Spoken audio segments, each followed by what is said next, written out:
গতকাল রাতে ফেসবুকের মালিক আমাদের মার্ক জুকারবার্গকে আমি স্ক্রিনে ওটা একটা ভিডিও করছি। ওই ভিডিও করার পরে গতকাল রাতে সারা রাত চলছে, সকালবেলা 10টা বাজে উঠে দিই ভিডিওতে 4,000 ভিউ হয়েছে। মানে আমার এই পর্যন্ত 1 বছরের জার্নিতে একটা প্রথম ভিডিওতে এত ভিউ হয়েছে।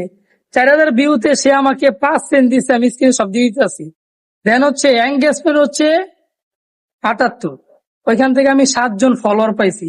আরেকটি ইন্টারেস্টিং বিষয় হচ্ছে আমার ভিডিওটা ম্যাক্সিমাম মানুষ দেখছে যারা হচ্ছে আমার নন ফলোয়ার, মানে ফলোয়ার না। 1% দেখছে হচ্ছে ফলোয়ার, আর 99% নন ফলোয়ার দেখছে। তা আপনার একটা জিনিস আমি বলবো, আপনারা ভিডিও বানাবেন ঠিক আছে, ফোকাস ইন ভিডিওর দিকে আপনারা ফোকাস দিবেন। যদি আপনারা ফলোয়ার ভিউতে ফোকাস দেন তাহলে আপনারা মানে যে আশা ভিডিও বানাইতেছেন ওই আশা আপনার পূরণ হবে না। যারাই নতুন কন্টেন্ট ক্রিয়েটরে আছেন, নতুন কন্টেন্ট ক্রিয়েটর শুরু করতে চান, আমার দেখেন বিগত 1 বছর আমি ভিডিও বানাইছি, আমার কলাম ফলোয়ার ঠিকই আছে, ফলোয়ার বাড়তেছে, কিন্তু আমার অ্যাকচুয়াল যে ভিউ গুলা দরকার সেগুলো আমি অর্গানিক পাচ্ছি না। কিন্তু গতকাল রাতে আলহামদুলিল্লাহ আমার একটা ভিডিওতে এত ভিউ হওয়ার পরে ফেসবুক আমাকে 5 সেন্ট দিছে।